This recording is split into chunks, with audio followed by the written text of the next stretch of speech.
안녕하십니까? 네, 행복한 안식일입니다. 오늘도 주님의 선을 찾으신 우리 귀한 성도님들의 삶에 아버지의 은혜와 축복이 함께 하시기를 간절히 바랍니다. 먼저 오늘 성경에 있는 말씀 같이 또 잠깐 펼쳐서 확인을 하기를 원합니다. 요한계시록 6장에 있는 말씀입니다. 요한계시록 6장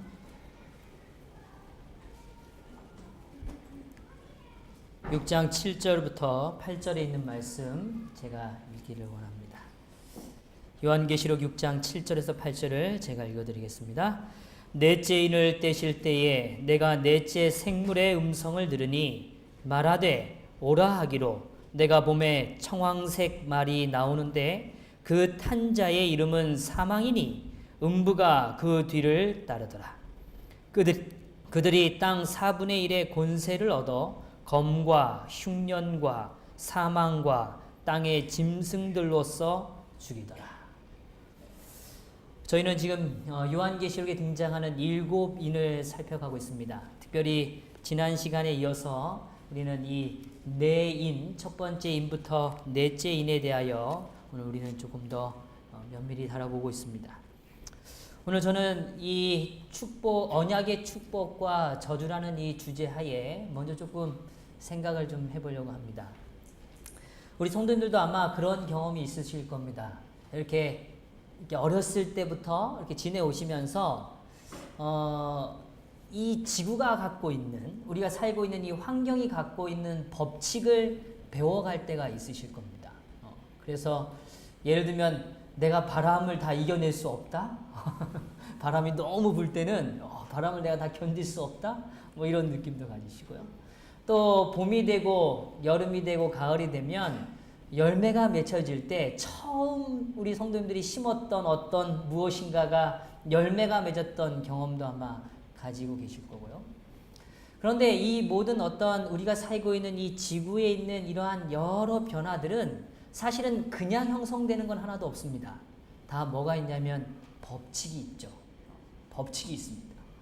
뭐 조금 우스운 이야기지만 제가 어렸을 때 그때 당시에 한창 유행했던 그 SF 영화 중에 하나가 뭐였냐면 슈퍼맨이었습니다. 그런데 이 슈퍼맨을 참 좋아했는데요. 그때 당시에 그 주문진에서는 안 파는 서울에서만 파는 게 있습니다. 그게 뭐냐면 슈퍼맨 망토입니다. 슈퍼맨 망토를 입어보신 적 있으세요? 전 정말 한번 입어보고 싶었습니다. 그리고 그걸 입으면 어렸을 때의 마음은요, 정말 나르는 줄 알았어요. 그런데 그 어렸을 때 교회에 한 제 동생 아이의 부모님이 이 녀석한테 그 선물을 하나 사준 겁니다. 아버지가 서울 다녀오셔서 선물 하나 사줬는데 이게 뭐냐면 슈퍼맨 망토입니다. 그거를 가지고 왔어요. 가지고 와서 교회에서 얼마나 자랑하는지요. 제 윤서인지가 교회 갈 때요, 뭘 챙겨가나 이렇게 보면요, 자랑하고 싶은 걸 가방에 몰래 집어넣어요. 그러면 그거 빼놓고 가. 제가 이렇게 얘기를 하는데 아마 그런 마음이었던 건지 몰라요. 근데 교회 옆에요, 저희 교회 옆에 뭐가 있었냐면 블록 공장이 있었습니다. 벽돌을 이렇게 굽어가지고, 그러니까 찍어가지고 이렇게 쌓아놓는 공장이 있는데 거기가 저희가 놀이터였는데요. 굳지 않은 벽돌 올라갔다가 망가뜨린 게 한두 개가 아닙니다. 지금 생각하면 그 주인에게 참 죄송한데. 그런데 그때 그 녀석이 그 망토를 입고 같이 어디로 갔냐면 그 벽돌 공장으로 갔습니다.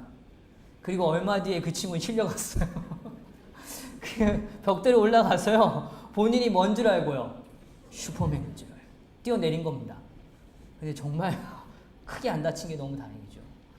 그런데 제가 이제 그런 게 생각을 좀 떠올려 보면 우리는 아직도 이 세계 안에, 이 우주 안에 있는 이 무수한 하나님이 펼쳐놓은 법칙을 다 이해 못하고 살아가는 우리의 모습을 참 많이 봅니다. 제가 지난 안식일에는요, 지난 안식일 이게 지나면서 우리 어린이 교사님들이 굉장히 애를 쓰셔서 여름 성경학교를 했잖아요. 그런데 일요일에는 과학 행사를 했습니다. 이 과학 행사를 준비하다가 제가 맡은 게 뭐냐면 달의 일식, 태양과의 거리, 뭐 이거를 이제 목회부에게 이제 세 파트를 좀 부탁하셔서 아이들과 이렇게 나누는 시간을 갖는데, 자료를 조사하다가 전사님이 저한테 신기한 영상 하나 보여줬어요. 그게 뭐냐면 볼텍스라는 영상입니다. 그 VORTEX, 볼텍스, 이게 회전하는 이 그림인데요. 이 영상을 제가 봤는데 제가 너무 충격을 받았어요. 그게 뭐냐면 유튜브에 들어서 볼텍스 치면 나오시는데요. 제가 오늘 시간 관계상 일부러 영상을 안 보여드립니다. 영상의 내용이 뭐냐면 지구가 지금 태양을 중심으로 이렇게 공전하잖아요. 근데 우리의 생각에는 태양은 그 자리에 있고 그 다음에 지구가 태양을 뭐 하는 걸로 이해해요? 도는 걸로 이해하잖아요. 그런데 그렇지 않고 지구와 태양의 이 지금 우리 은하계 우리 지구의 그러니까 태양을 중심으로 있는 화성, 목성, 토성, 금성 이렇게 쭉 나가잖아요. 그 형성된 요게 더 큰 원을 중심으로 돌고 있다는 겁니다. 그걸 알고 계세요? 그런데 그냥 도는 게 아니라 볼텍스라서 이렇게 그걸 회전합니다. 그러니까 그냥 이게 주변에 이렇게 돌면서 이렇게 가는 게 아니고 이 태양을 중심으로 우리 지구가 같이 이렇게 회전을 하면서 이걸 이렇게 돌아요. 근데 도는 속도가 기가 막힌데요. 시간당 70만 킬로미터를 날아갑니다. 시간당 얼마요? 70. 좀 상상이 되세요? 시간당 70만 킬로미터. 그러니까 어마어마한 속도로 이 빛을 내면서 이 태양을 중심으로 우리에 있는 이 수성, 화성, 토성, 목성 이 체계가요. 그게 하나도 부딪히지 않고요. 쫙 곡선을 그으면서 이렇게 회오리처럼 돌아갑니다. 제가 그걸 보면서요. 너무 기가 막혀요. 너무 아름다워요. 그러니까 단순한 회전이 아니고 하나의 더 큰 목적을 향해서 더 큰 목표를 향해서 이것이 같이 뭐 하냐면 마치 춤을 추듯이 같이 이렇게 쫙 회전해 가는 것입니다.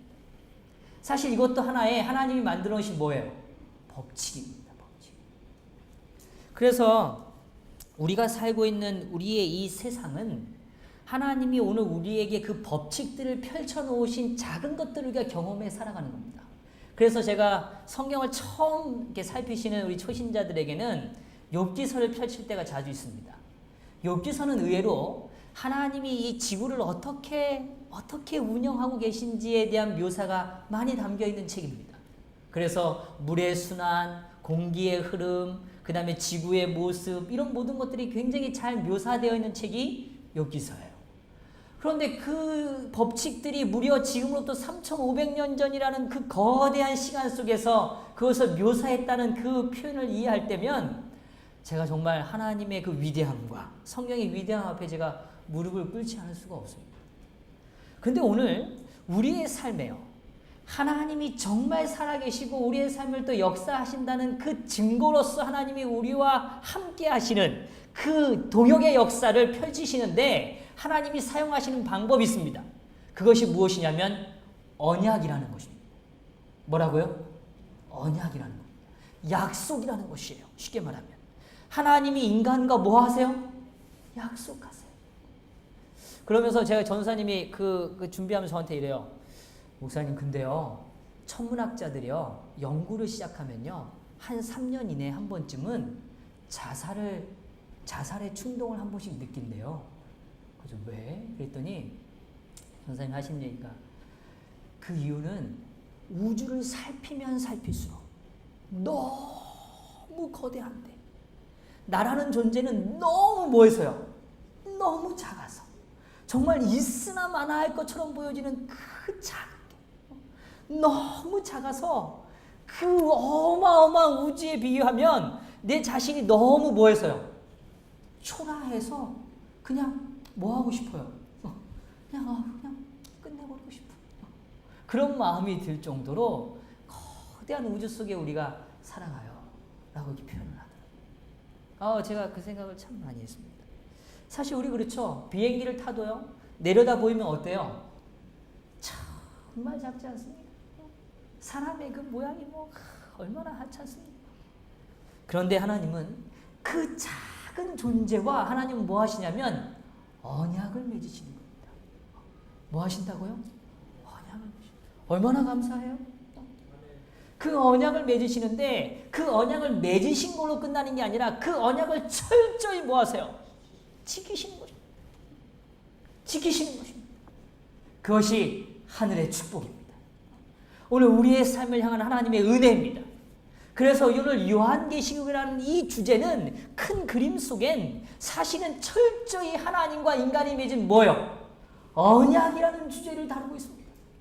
하나님은 우리의 삶에 언약을 표현하셨고 그 언약의 축복과 저주라는 주제를 우리에게 분명히 묘사하시면서 경험하게 하신다는 것입니다. 그걸 통해서 오늘 우리는 하나님의 살아계심을 깨달아가는 것이죠. 하나님의 이 언약은, 오늘 우리의 삶에 찾아오는 이 언약은 그렇게 막연하지 않습니다. 그렇게 막 멀리 있지 않아요. 그래서 신명기는요, 오늘 우리에게 굉장히 중요한 표현을 좀 우리에게 해줍니다. 신명기서를 좀 살펴보겠는데요. 신명기 30장을 좀 가보겠습니다. 신명기 30장입니다.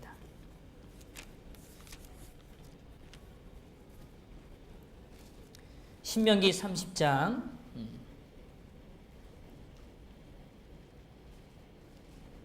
1절부터 제가 좀 읽어드리죠. 신명기 30장 1절부터입니다. 다 펼치셨죠? 내가 내게 진술한 모든 뭐요?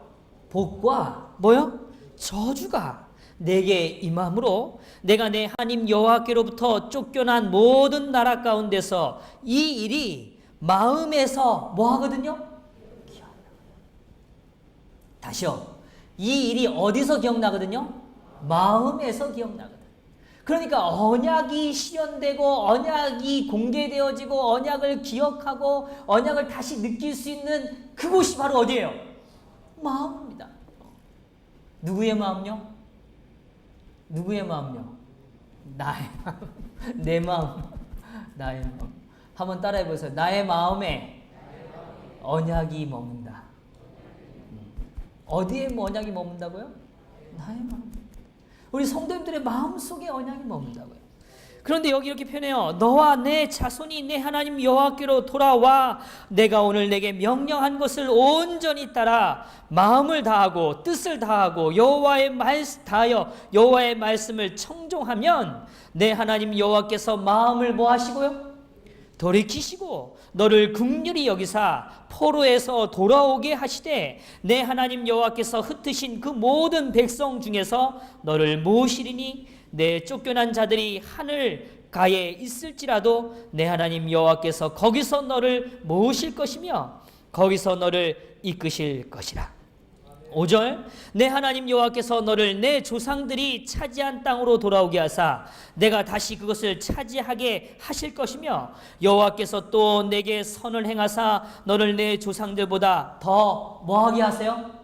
번성하게 하실 것이며 내 하나님 여호와께서 내 마음과 내 자손의 마음에 할례를 베푸사 너로 마음을 다하여 뜻을 다하여 내 하나님 여호와를 사랑하게 하사 너로 뭘 얻게 하세요? 생명을 얻게 하십니다. 번성하게 하시고 또 뭘 얻게 하세요? 생명을 얻게 하세요. 그 다음에요 7절 내 하나님 여호와께서 내 적군과 너를 미워하고 핍박하던 자에게 이 모든 뭐를요? 저주를 내리게 하시리니 너는 돌아와 다시 여호와의 말씀을 청종하고 내가 오늘 내게 명령하는 그 모든 명령을 행할 것이라. 아멘. 그런데요 여기 좀 더 내려오셔서요 11절 좀 보시죠. 내가 오늘 내게 명령한 이 명령은 내게 어려운 것도 아니요 먼 것도 이 명령은 뭐 한 게 아니라고요? 어려운 거 아니라고요. 그 다음에 뭐 한 거 아니라고요? 멀리 있는 것도 아니라고요. 그 다음에 12절 하늘에 있는 것도 아니니 내가 이르기를 누가 우리를 위하여 하늘에 올라가 그의 명령을 우리에게로 가지고 와서 우리에게 들려 행하게 하려 할 것이 아니요 이것이 바다 밖에 있는 것이 아니니 내가 이르기를 누가 우리를 위하여 바다를 건너가서 그의 명령을 우리에게로 가지고 와서 우리에게 들려 행하게 하려 할 것도 아니라. 14절 같이 읽어보죠. 준비되셨죠? 시작. 오직 그 말씀이 내게 매우 가까워서 내 입에 있으며 내 마음에 있은즉 내가 이를 행할 수 있느니라. 아멘. 이것입니다. 오늘 하나님께서 이루시는 이 축복의 언약은 멀리 있는 게 아닙니다. 바다 저 건너편 하늘 저 멀리 있는 것이 아니라 어디요? 가까이. 그런데 그냥 가까이가 아니고 어떻게 성경은 표현해요? 매우 가까이, 매우 가까이. 얼마나 가깝냐면 그냥 느낄 정도로. 결코 떨어지지 않을 정도로. 결코 분리되지 않을 정도로 뭐예요? 가까이 있다는 것입니다. 그래서 오늘 주님은 이렇게 말씀하세요. 내 마음에 있은즉 내가 이를 뭐 할 수 있느니라? 행할 수 있느니라. 아멘. 행할 수 있느니라. 오늘 이것이 우리에게 확신과 축복이 되기를 간절히 바랍니다. 분명히 하나님이 맺으신 언약은 우리의 삶에 가까이 있습니다. 그리고 뭐 할 수 있어요? 행할 수 있습니다. 행할 수 있습니다. 이것이 바로 하나님의 언약에 대한 이해합니다. 그런데 자 이제 성경을 좀 더 보시죠. 제가 지난 시간에 나눠드렸던 자료에 기록되어 있는 표현입니다. 신명기 11장 27절에 보면 너희가 만일 너희 하나님 여호와의 명령을 들으면 뭐가 되고요? 복이 되고 복이 되고 너희가 만일 너희 하나님의 명령을 뭐 하지 않으면요? 듣지 아니하고 다른 신들을 쫓으면 뭘 받아요? 저주를 받을 것이다. 저주란 단어가 좀 불편하시죠? 좀 듣고 싶지 않으시죠? 그런데 오늘은 조금 더 자세히 설명을 드려봐야 되겠습니다. 지난 시간에 제가 힌트를 드렸죠. 이 저주라는 단어는 먼저 중요한 의미가 있는데 이 저주라는 단어의 원어적인 의미는 저주와 반대되어지는 복, 조금 전에 들었던 우리가 신명기 30장에 표현되어진 생명, 그 다음에 번성, 이 단어가 부재한 상태가 저주라는 것입니다. 다시요. 저주라는 단어는 생명이 없는 상태가 뭐예요? 저주입니다. 그 다음에 번성하지 못하는 게 뭐예요? 저주입니다. 하나님은 인류를 창조하시고 창세기 1장과 2장을 통하여 분명히 우리에게 뭐하냐면 생육하여 번성하고 땅에 뭐하라? 충만하라 라고 선언하셨어요. 생명력을 부여하시고 그 생명이 더 커져갈 것을 하나님은 약속하신 것입니다. 요즘요 미국에서도 그 법안이 통과되고 뭐 그런 얘기 때문에 굉장히 이슈되고 참 사회가 어렵죠. 우리나라에서도 그것 때문에 막 데모하고 난리인데요. 주제를 잘 아시죠?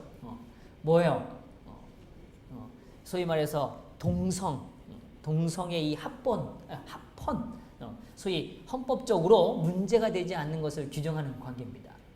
그런데 저는요 이걸 뭐 법적으로 맞냐 안 맞냐 이런 걸 떠나서요, 저는 성경적으로 오늘 이 축복과 저주로 비춰보면 그 사실은 동성이 같은 성끼리 사는 것 자체가 저주입니다. 성경적으로. 왠지 이해되시죠? 지금 제가 설명드리는 논지를 이해하시죠? 왜 저주가 되나요? 그 관계에는 절대로 뭐가 일어날 수 없어요? 생명이 유발될 수 없습니다. 그렇기 때문에 그 상태 자체가 뭐예요? 저주입니다. 중성은 없어요. 하나님이 각 종류대로 하나님은 인간을 창조하셨습니다. 남자와 여자를 창조하셨습니다. 중성을 창조한 적이 없어요. 다시 말하면 그 같은 성끼리 존재하는 것, 그들이 하나 된다는 것 자체가 생명력을 발휘할 수 없습니다. 생육하고 번성하여 땅에 충만할 수가 없어요. 그 상태가 뭐예요? 저주입니다. 저주. 그런데 그들이요, 왜 지금 이런 이 합헌에 대한 문제를 제기하는가 하면 여러 가지 이슈가 있지만 중요한 게 뭐냐면 자녀 양육권에 대한 문제가 걸려 있습니다. 그래서 소위 말해서 다른 아이를 뭐 하는 거예요? 입양하는 겁니다. 그래서 자기의 뭐처럼요? 자녀처럼 기르는 겁니다. 이게 참 엄청난 얘기입니다. 뭐 그 얘기 오늘 하면 또 유약하고요. 중요한 건 생육하고 번성해서 축복의 상태가 지금 이루어지지 않는 상태는 성경적으로 그걸 뭐라 그런다고요? 저주의 상태. 저주의 상태. 그래서 이걸 우리가 조금 이해하기 쉽게요. 성경은 이 저주를 묘사해 줍니다. 창세기 3장 14절로 좀 가보시죠. 창세기 3장 14절입니다. 창세기 3장 14절에 있는 표현입니다. 같이 한번 또 읽어보겠습니다. 창세기 3장 14절 준비되셨죠? 예, 시작. 여호와 하나님이 뱀에게 이르시되 내가 이렇게 하였으니 내가 모든 가축과 들의 모든 짐승보다 더욱 저주를 받아 배로 다니고 살아있는 동안 흙을 먹었지. 뱀이 지금 가장 간교한이라고 성경은 먼저 표현했습니다. 그런데 원래 이 표현은요, 가장 간교하다는 단어는 우리가 이해하는 것처럼 그렇게 간사하다는 개념이 아니고 가장 아름답고 가장 지혜롭다는 뜻입니다. 그래서 엘레나 화이트 이것을 잘 묘사하지만 에덴 동산에서 뱀을 만날 때 하와가 느끼는 이 마음의 감정은, 이 여자가 느끼는 마음의 감정은 혐오스러움이나 두려움이 아니었습니다. 만약에요, 뱀이 혐오스럽거나 두려웠다면 절대로 이 여자는 뱀과 얘기하려고 하지 않을 겁니다.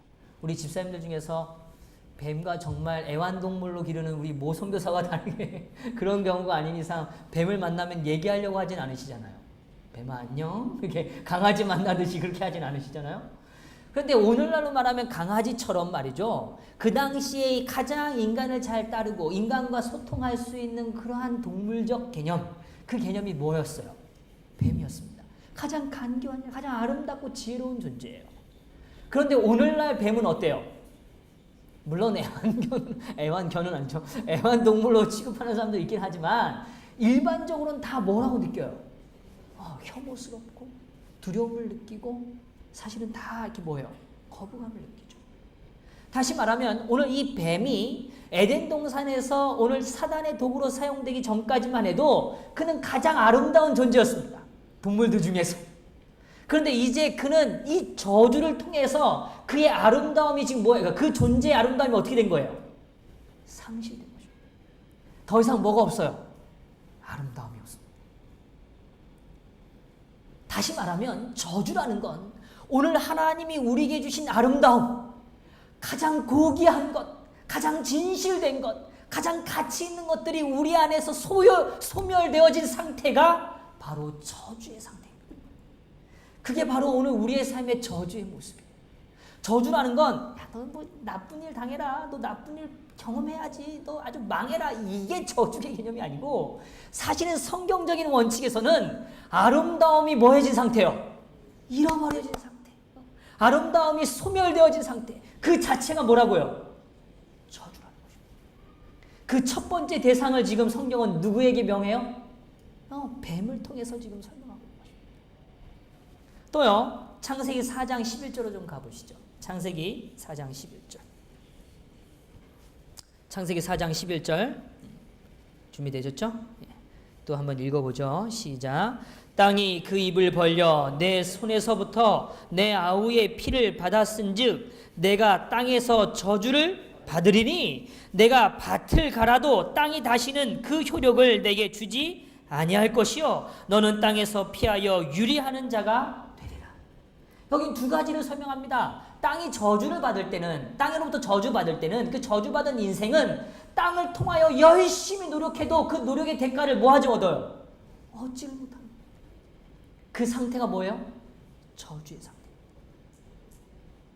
또요, 땅을 피하여 유리하는 자가 된다 그랬어요. 어느 땅을 가든지 마음에 뭐가 없어요? 안정이 없어요. 안식이 없어요. 그게 뭐예요?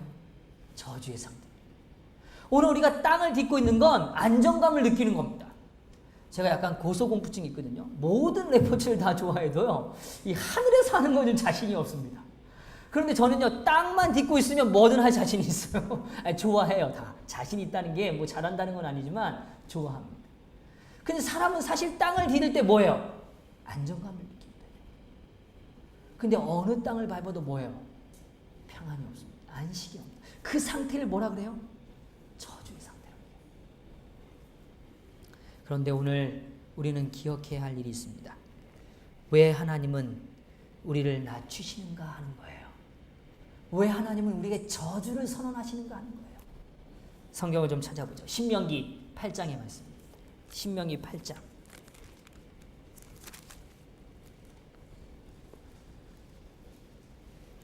신명기 8장.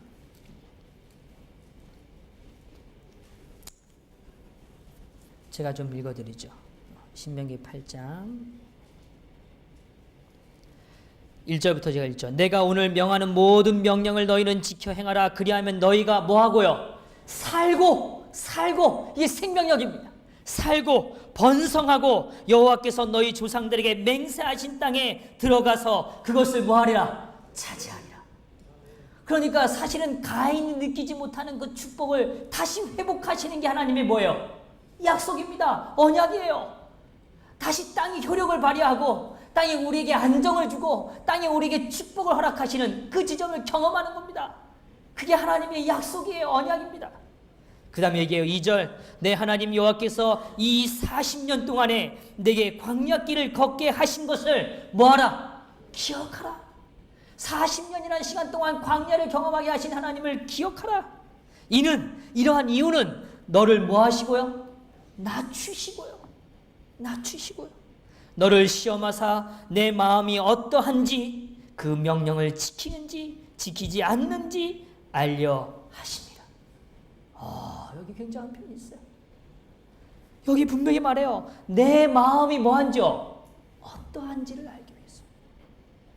오늘 우리가 당하는 이 언약을 통한 축복과 저주의 실제적 경험은 오늘 우리의 삶에 우리의 마음이 하나님 앞에 어떠한지가 뭐예요? 드러나는 시간입니다. 우리의 마음을 살피는 시간이에요. 그 살핌을 허락하시기 위하여 하나님은 우리의 삶에 축복과 저주를 허락하시는 것입니다. 그런데 오늘 우리가 축복과 저주를 경험함에도 불구하고 우리의 마음을 살피려 하지 않는다는 건 정말 큰 불행입니다. 오늘 우리가 우리의 마음을 살펴야 해요. 근데 조금 더 구체적으로 말합니다. 어떠한지, 그 다음에 그 마음이 어떠한지는 다른 게 아니라 그 명령을 뭐예요? 지키는지 안 지키는지. 그 명령을 내 마음으로 받아들이는지 받아들이지 않는지를 살피는 것입니다. 자, 좀 더 보시죠. 3절 너를 낮추시며 너를 줄이게 하시며 또 너도 알지 못하며 내 조상들도 알지 못하던 만나를 내게 먹이신 것은 사람이 뭐로만요? 떡으로만 사는 것이 아니요 여호와의 입에서 나오는 모든 말씀으로 사는 줄을 내가 알게 하려 하십니다. 아멘. 이것입니다. 하늘의 법칙이에요. 하늘의 법칙입니다. 지금 오늘 우리가 느끼는 오감에 우리가 깨닫는 과학의 법칙, 물리의 법칙, 화학의 법칙, 오늘 느끼는 우리의 삶의 생애의 모든 수많은 경험의 법칙들이 있지만 하나님이 오늘 우리의 삶을 이끄실 때 가장 분명하게 깨닫게 하길 원하시는 법칙이 있습니다. 그게 무엇이냐면 하나님의 언약의 법칙이에요. 이 법칙을 뭐하게 하길 원하시는 거예요? 깨닫고 확신하기를 원하시는 겁니다. 그 일을 주시길 원해요. 그래서 그건 다른 게 아니라 오늘 우리가 육신으로 채워짐으로 살아가는 게 아니라 오늘 하늘로부터 내리는 만나 하나님의 말씀으로밖에 우리가 살 수 없다는 사실을 뭐하기 위해서요? 깨닫고 알게 하기를 원하시는 것입니다. 이것입니다.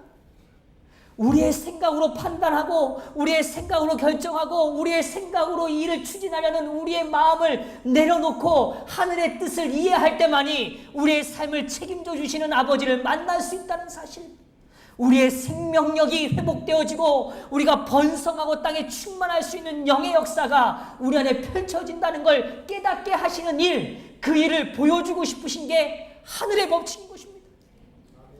성도 여러분, 하늘의 법칙을 깨달으십시오. 그걸 위하여 하나님은 우리에게 배고픔을 주세요. 오늘 우리가 짜증이 나고 신경질이 나고 우리가 지치는 건 다른 게 아닙니다. 우리의 말씀의 갈급함이 우리에게 있다는 증거예요. 우리의 입술이 새파래지고, 제가 지난 시간에 예를 드렸죠. 우리가 추위에 덜덜 떨고 우리의 생명력이 더 움츠려드는 건 하나님의 말씀의 부재란 말이죠. 하나님의 임재의 부재란 말입니다. 근데 왜 자꾸 다른 데서 답을 찾으십니까?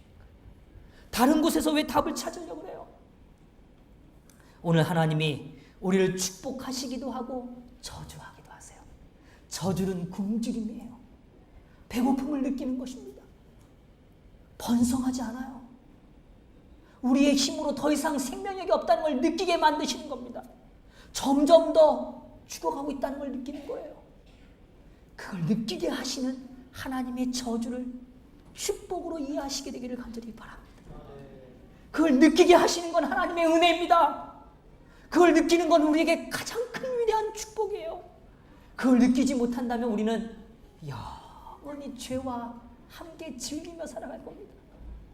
내가 얼마나 망가지는지도 모르고 내 생명이 얼마나 갉아먹어지는지 얼마나 썩어가는지를 모르고 그저 마치 예수님이 죄를 문둥병으로 취급하셨던 것처럼 어느 날 자고 일어나 보니 나의 손가락이 나가 나의 얼굴에 일부분이 떨어져 나가도 그 아픔을 모르는 것처럼 말이죠.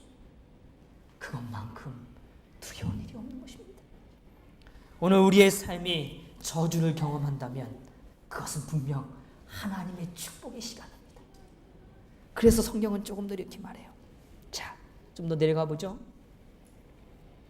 자, 여기 보세요. 4절 이 40년 동안에 내 의복이 헤어지지 아니하였고 내 발이 부르트지 아니하였느니라. 너는 사람이 그 아들을 징계함같이 내 하나님 여호와께서 너를 징계하시는 줄 마음에 생각하고 내 하나님 여호와의 명령을 지켜 그의 길을 따라가며 그를 경외할지니라. 내 하나님 여호와께서 너를 아름다운 땅에 이르게 하시리니 그곳은 골짜기든지 산이든지 시내와 분천과 샘이 흐르고 밀과 보리의 소산지요 포도와 무화과와 석류와 감람나무의 꿀의 소산지라. 내가 먹을 것에 모자람이 없고 내가 아무 부족함이 없는 땅이며 그 땅의 돌은 철이요 산에서 동을 캘 것이라. 내가 먹어서 배부르고 내 하나님 여호와께서 옥토를 내게 주셨으므로 말미암아 그를 뭐예요? 찬송하리라. 이게 뭐예요? 축복입니다. 축복입니다. 그런데 기억하셔야 돼요. 왜 하나님은 축복하실까? 나누기 위한 겁니다. 뭐 하기 위한 거라고요? 나누기. 제가 좀 빨리 가는 거예요. 결론부터 말씀드립니다. 축복을 왜 주신다고요? 나눈다는 건 다른 게 아닙니다. 내가 받은 은혜를 나누는 것입니다. 내가 받은 감사를 나누는 것입니다. 내가 받은 찬양을 나누는 것입니다. 그게 생명 얻은 자의 축복의 모습입니다. 그런데요, 여기 좀 더 보세요. 성경은 조금 더 얘기합니다.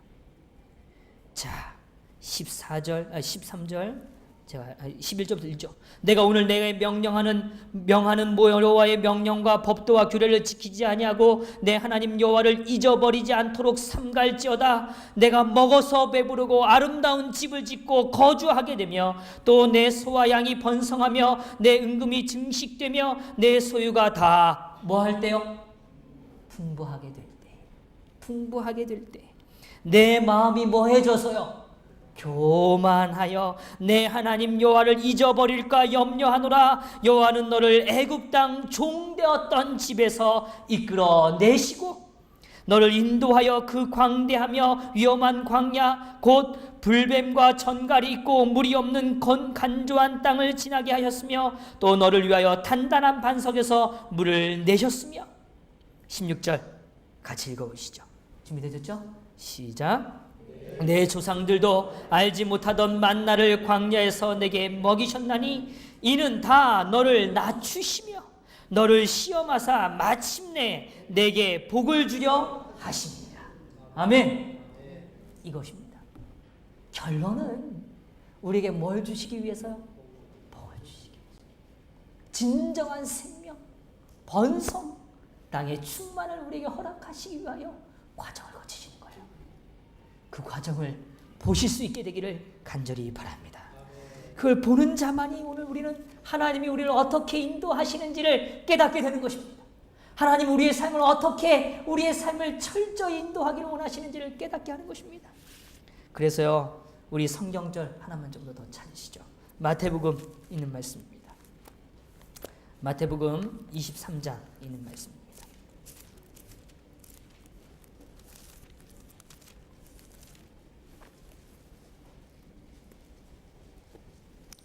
마태복음 23장 1절부터 제가 좀 읽어드리죠. 마태복음 23장 1절. 이에 예수께서 무리와 제자들에게 말씀하여 이르시되 서기관들과 바리새인들이 모세의 자리에 어떻게 했어요? 어디에 앉았어요? 이건 뭔 얘기인지 이해하시죠? 그가 자칭 뭐예요? 율법의 지도자로서 살아있는 것입니다.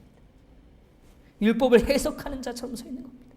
그러므로 무엇인지 그들이 말하는 바는 행하고 지키되 그들이 하는 행위를 본받지 말라. 그들은 말만 하고 뭐하지 않아요? 행하지 않습니다. 또 무거운 짐을 묶어 사람의 어깨에 지우게 자기는 이기는 이것을 한 손가락으로 움직이려 하지 아니하며 그들의 모든 행위를 사람에게 보이고자 하나니 곧 그 경문띠를 넓게 하며 옷수를 길게 하고 쭉 내려가서요. 자 12절 11절 자 읽죠. 너희 중에 큰 자는 너희를 섬기는 자가 되어야 하리라. 12절 같이 한번 읽어보겠습니다. 준비되셨죠? 시작. 누구든지 자기를 높이는 자는 낮아지고 누구든지 자기를 낮추는 자는 높아지리라. 아멘. 이게 하늘의 법칙입니다. 이게 하나님의 법칙입니다. 자신을 뭐하는 자는요? 높이는 자는 뭐해지고요?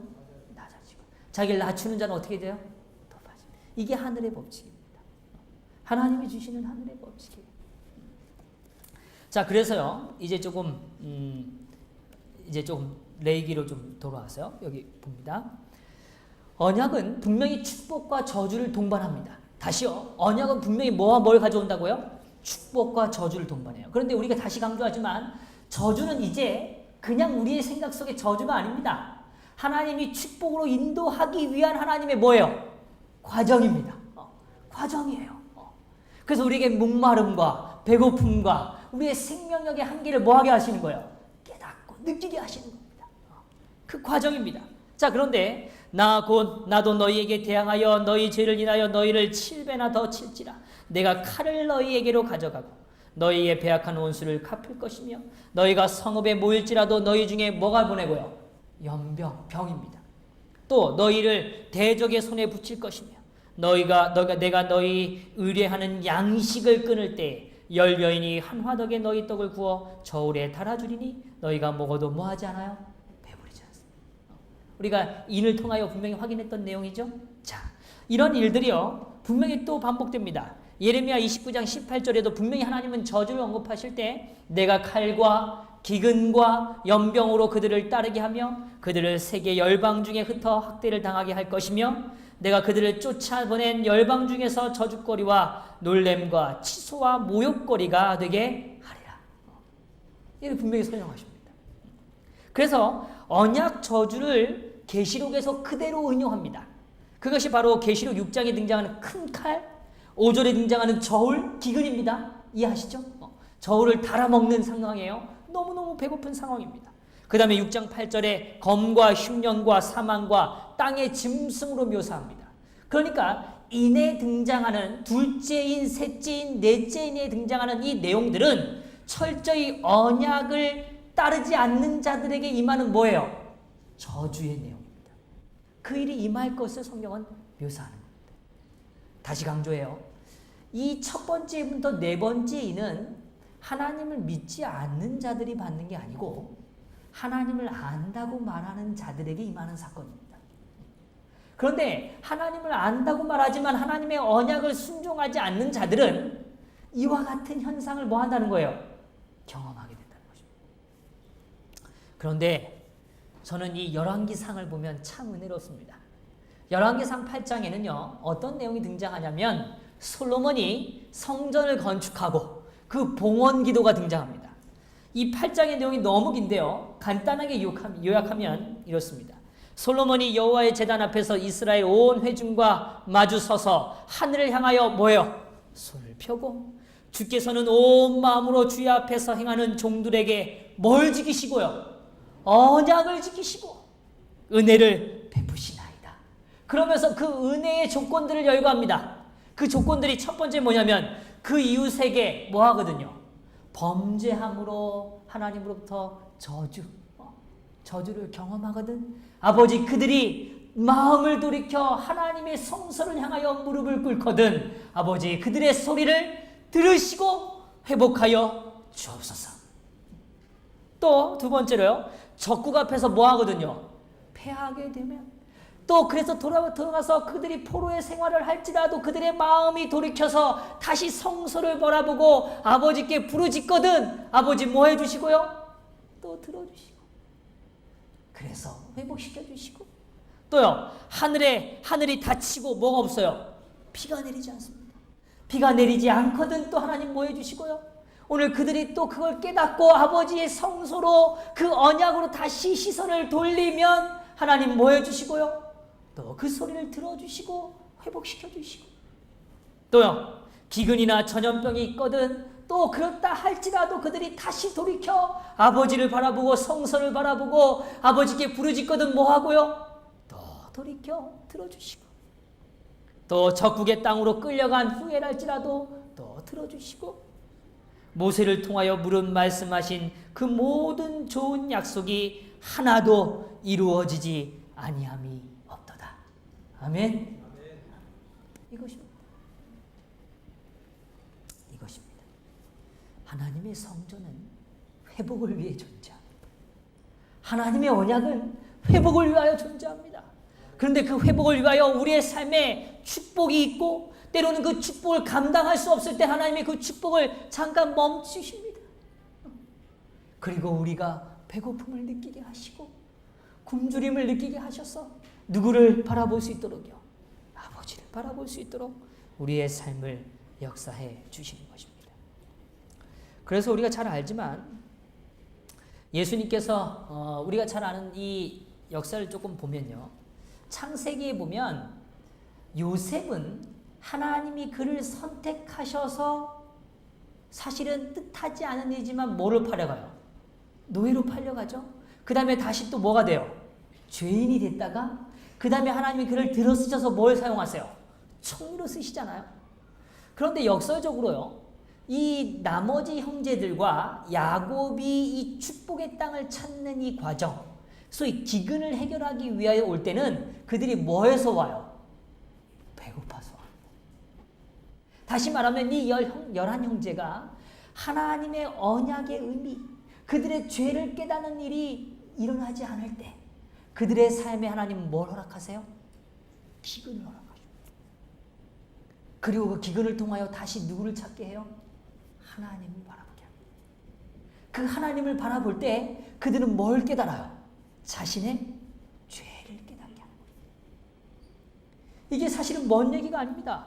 창세기부터 등장하는 하나님의 손길입니다. 하나님이 그 맺은, 야곱과 맺은 그 언약을 그 형제들이 뭐 할 때요? 짓밟고 무시할 때 하나님은 그들의 축복을 잠깐 뭐 하세요? 멈추십니다. 그리고 뭐예요?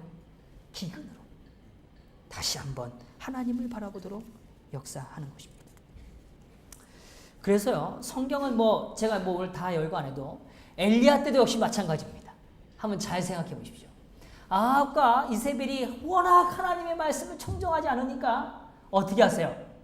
그러면 지금부터 내가 비를 좀 멈춰볼게. 그리고 진짜 하나님이 어떤 분인지, 신이 누구신지를 좀 판별해 보도록 하자. 그런데 그 기근의 때에 엘리야를 누구에게로 보내세요? 사르밧 와우. 그런데 잘 생각하셔야 되는 게, 그 당시에 하나님을 따르는 자가 한 명이었어요, 성경에? 아니죠. 7천이 있다고 그랬죠. 하나님은 그 7천을 다 이 사르밧 과부처럼 뭐 하셨을까요? 먹이시고 입히셨겠죠.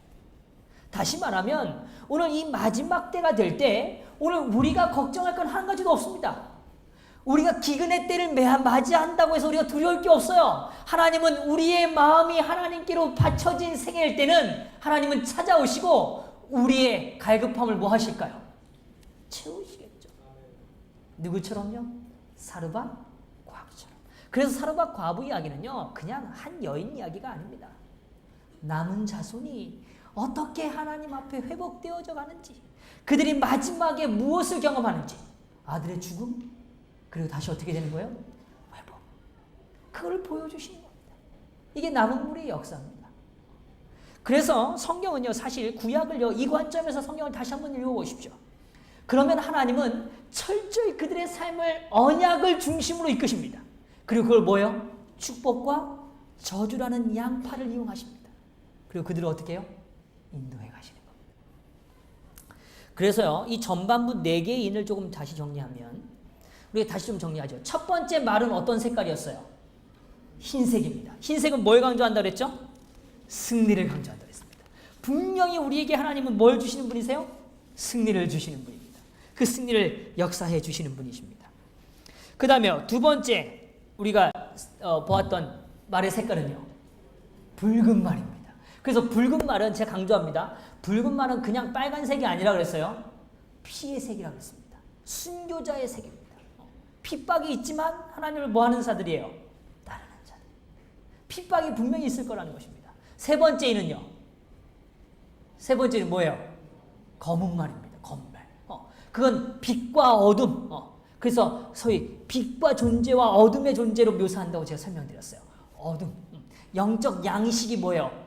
없는 상태를 의미한다고 했습니다. 그 다음에 마지막 말은요, 청황색 말. 점점 뭐해지는 거예요? 죽어가는 죽음의 색입니다. 그 생명력 없는 색을 의미합니다. 그래서 사실은요, 이 흰색에서 이 청황색 말까지 가는 이 단계가 색이 점점 희망을 잃어갑니다. 더 뭐예요? 어두워져 갑니다. 그런데 너무 어둡게 생각하지 마십시오. 다섯째 인을 떼게 될 겁니다. 그런데 오늘 제가 정리를 좀 하면요, 전반부의 네 인은요, 하늘에서는 예수님이 두루마리를 떼시고 인을 떼시는 걸 차례로 떼십니다. 땅에서는 하늘에서 파송된 네 말들이 뭐예요? 쫙 펼쳐지는 겁니다. 근데 이 펼쳐짐을 통하여 이 결과, 하늘과 땅의 역사가 일어날 때 우리의 삶에 다가오는 결과는 언약의 뭐와 멀어요? 축복과 저주로 다가온다는 것입니다. 그것이 바로 오늘 교회를 이끄시는 하나님의 모습입니다. 그런데 오늘 한 가지만 더 설명드리고 좀 마치죠. 그런데 이 시험에 대한 이해에 있어서요, 이 시험을 삶의 갈등이라는 주제로 조금 묘사하자면 이거를요, 무조건 저주라고 생각하시면 안 됩니다. 여기 조금 하나의 긴장감이 있습니다. 예를 들면 우리가 갈증을 느낄 때가 있죠. 그런데 성경에 보면 뜻하지 않은 갈증을 경험하는 인물들이 있습니다. 성경의 대표적인 인물이 누구냐면 욥입니다. 분명히 욥은 하나님이 어떻게 보는 인물이에요? 선한 인물을 보죠. 그런데 욥에게 뭐가 닥쳐요? 갈등, 삶의 갈등, 시험이 닥칩니다. 그래서 우리가 잘 알지만 야고보서는 우리에게 분명히 가르쳐줍니다. 하나는 템프테이션, 유혹을 통한 우리의 삶의 어려움이 있고, 그 다음에 하나는 뭐예요? 테스트. 하나님께서 연단의 과정을 통하여 이끄시는 과정이 있습니다. 이 두 가지가 분명히 뭐예요? 차이 납니다. 그런데 목사님, 그러면 어떤 건 연단이고 어떤 건 소위 말해서 템프테이션의 결과, 소위 말해서 하나님에 대한 믿음의 확신이 없는 결과일까요? 이렇게 물으신다면 저는 답변할 자신이 없습니다. 제가 그걸 판별할 기준이 없습니다. 그런데 본인은 압니다. 이게 참 은혜입니다. 누구는 안다고요? 본인은 압니다. 그런데요, 이걸요, 말씀에 비춰볼 때만 압니다. 전제가 있습니다. 뭐에 비춰볼 때만요? 말씀에 비춰볼 때. 어떤 때는 한 가지 사건이 두 가지를 동시에 따라올 수도 있습니다. 제가 보는 성경적 인물로 볼 땐 그래요. 한 가지 사건에 두 가지가 뭐 할 수도 있어요? 동시에 일어날 때도 있어요. 템프테이션과 뭐가요? 테스트가 동시에 일어날 때도 있습니다. 어찌됐든 시험을 당하는 자의 품성이 이걸 반영합니다. 중요한 건 우리가 저주든 아니면 테스트의 하나의 연단의 과정이든 어찌되었든 하나님은 우리를 뭐 하길 원하세요?